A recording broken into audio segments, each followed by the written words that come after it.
Bismillahirrahmanirrahim. Assalamualaikum warahmatullahi wabarakatuh. Alhamdulillahirrabbilalamin. Assalatu wassalamu ala asrofil anbiya'i wal mursalin Sayyidina Muhammadin wa ala alihi wa sahbihi ajmain, amma ba'du. Perkenalkan, nama saya Surya, kelas 3D Akuntan Syariah, mata kuliah Islamic Marketing dan Manajemen. Di sini saya akan menjawab ringkasan video dari video Bapak Adi Mursalin. Video pertama yaitu tentang pengertian loyalitas pelanggan yang dibawa oleh Bapak Adi Mursalin. Istilah loyalitas pelanggan sebetulnya berasal dari loyalitas merek yang mencerminkan loyalitas pelanggan pada merek tertentu. Dan loyalitas pelanggan sangat penting untuk dikenali pemasar dalam rangka menemukan strategi yang diperlukan untuk meraih, memperluas, dan mempertahankan pasar. Pelanggan yang loyal umumnya akan melanjutkan pembelian merek tersebut walaupun dihadapkan pada banyak alternatif merek produk pesaing yang menawarkan karakteristik jasa yang lebih unggul dipandang dari berbagai sudut atributnya. Ada 3 model loyalitas pelanggan, yaitu yang pertama, model 1, memandang loyalitas sebagai sikap yang kadang-kadang pengaruh pada terjadinya relasi dengan merek. Model ini berargumen bahwa pada komitmen sikap terhadap suatu merek, baru bisa terbentuk loyalitas sejati. Yang kedua, mendasarkan loyalitas lebih pada pola pembelian masa lalu dibandingkan motivasi atau komitmen konsumen terhadap merek.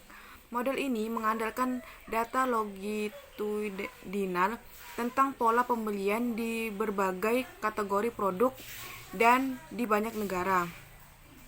Yang ketiga, merupakan ancaman kontingensi yang beranggapan bahwa konseptualisasi untuk loyalitas adalah hubungan antara sikap dan perilaku dimoderasi oleh variabel-variabel kontingensi seperti kondisi individu saat ini, karakteristik individu atau situasi pembelian yang dihadapi konsumen. Yang kedua, klasifikasi loyalitas pelanggan mengukakan 4 situasi kemungkinan loyalitas pelanggan berdasarkan sikap dan perilaku pembelian berulang, yaitu yang pertama no loyalty, yang kedua spurious loyalty, yang ketiga latent loyalty, yang keempat loyalty. Selanjutnya ringkasan dari video yang kedua, video Sri Intan Purnama SEMM. Judulnya menceritakan nilai kepuasan dan loyalitas pelanggan. Pemasar harus berhubungan dengan pelanggan, harus menginformasikan, melibatkan diri, dan mungkin bahkan mendorong mereka ke proses tersebut. Pentingnya pelanggan. Dasar dari orientasi pemasaran adalah hubungan pelanggan yang kuat. Yang kedua, menciptakan pelanggan yang loyal adalah inti dari setiap bisnis. Yang ketiga, pemasar yang berhasil adalah pemasar yang secara total memuaskan pelanggan dengan cara yang menguntungkan. Yang keempat, suatu bisnis disebut sukses jika berhasil mendapatkan, mempertahankan, dan menumbuhkan pelanggan. Perubahan orientasi, perubahan era tradisional dan modern. Dulu, pelanggan itu paling bawah. Pelanggan itu berada paling bawah, kemudian orang-orang garis depan, baru ke atasnya, baru manajemen menengah, baru manajemen puncak. Sedangkan kalau sekarang yang berorientasi pada organisasi modern, justru pelanggan itu yang paling berada di atas, sehingga piramidanya terbalik. Di sini ada yang selanjutnya baru orang-orang yang garis depan, baru kepada manajemen menengah dan juga manajemen puncak. Jadi dari kedua sisi bahkan diapit oleh semua yang namanya adalah pelanggan. Jadi kita memang mendengarkan mereka, apa yang mereka mau kita penuhi. Selanjutnya, nilai persepsi pelanggan. Selisih antara penilaian pelanggan prospektif atas semua manfaat dan biaya dan suatu penawaran terhadap alternatifnya terdiri dari yang pertama itu ada total manfaat pelanggan.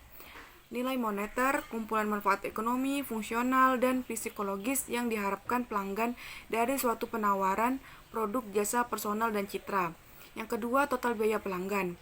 Ini kumpulan biaya persepsi yang diharapkan pelanggan untuk dikeluarkan dalam mengevaluasi, mendapatkan, menggunakan, dan menyingkirkan suatu penawaran pasar. Selanjutnya, menghantarkan nilai pelanggan. Yang pertama, loyalitas, komitmen yang dipegang secara mendalam untuk membeli atau mendukung kembali produk atau jasa yang disukai di masa depan, meski pengaruh situasi dan usaha pemasar berpotensi menyebabkan pelanggan beralih.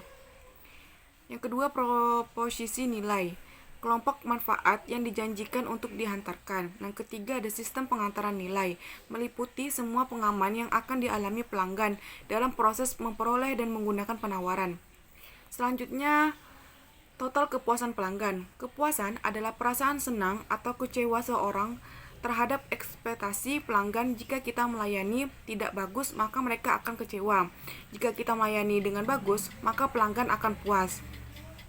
Kemudian salah satu kunci mempertahankan pelanggan yaitu kepuasan pelanggan, manajemen hubungan pelanggan dengan customer relationship management adalah proses pengelolaan informasi rinci tentang pelanggan, perorangan, dan semua titik kontak pelanggan secara seksama untuk memaksimalisasi loyalitas pelanggan.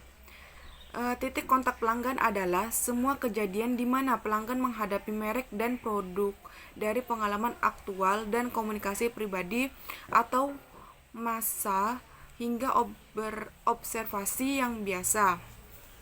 Selanjutnya, pemasaran satu-satu. Ini yang pertama itu mengidentifikasi prospek dan pelanggan. Yang kedua, mendiferensiasikan pelanggan berdasarkan kebutuhan mereka dan nilai mereka. Yang ketiga, berinteraksi dengan pelanggan perorangan untuk meningkatkan pengetahuan dan membangun hubungan yang kuat.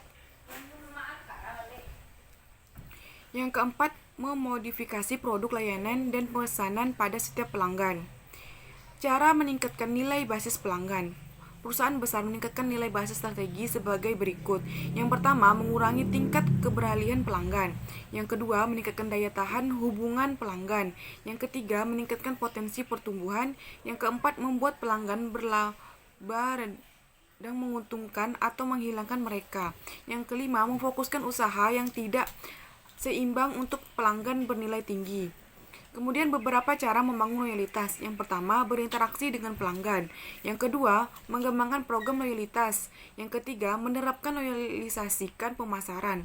Yang keempat, menciptakan ikatan institusional. Selanjutnya, ringkasan video yang ketiga, video YouTube. Ini hubungan antara kepuasan pelanggan dan loyalitas pelanggan.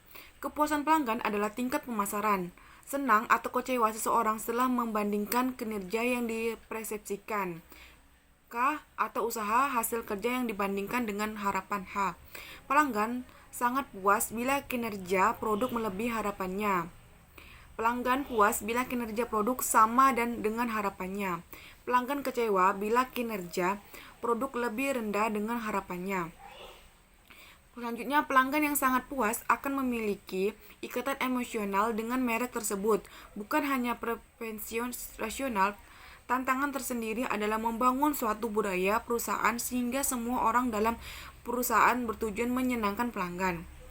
Kemudian, ukuran keberhasilan perusahaan tidak hanya diukur oleh tingkat kepuasan pelanggan saja, tapi juga harus waspada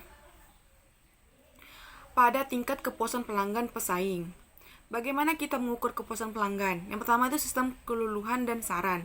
Yang kedua, survei dan kepuasan pelanggan. Selanjutnya, definisi loyalitas. Loyalitas diartikan sebagai sikap positif seorang konsumen terhadap suatu merek dan memiliki keinginan yang kuat untuk membeli ulang merek yang sama pada masa sekarang maupun masa mendatang.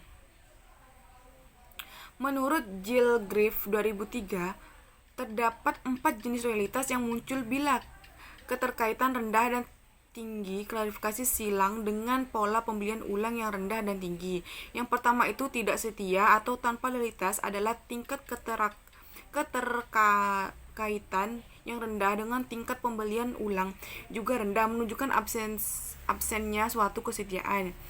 Yang kedua, kesetiaan semu atau loyalitas yang lemah merupakan loyalitas konsumen yang dimana keterkaitan rendah namun pembelian ulang yang tinggi. Biasanya mereka membeli produk atau jasa berdasarkan kebiasaan mereka. Yang ketiga, kesetiaan latent atau loyalitas tersembunyi. Latent atau loyalitas adalah kesetiaan atau ketertarikan yang relatif tinggi disertai dengan tingkat pembelian ulang yang rendah.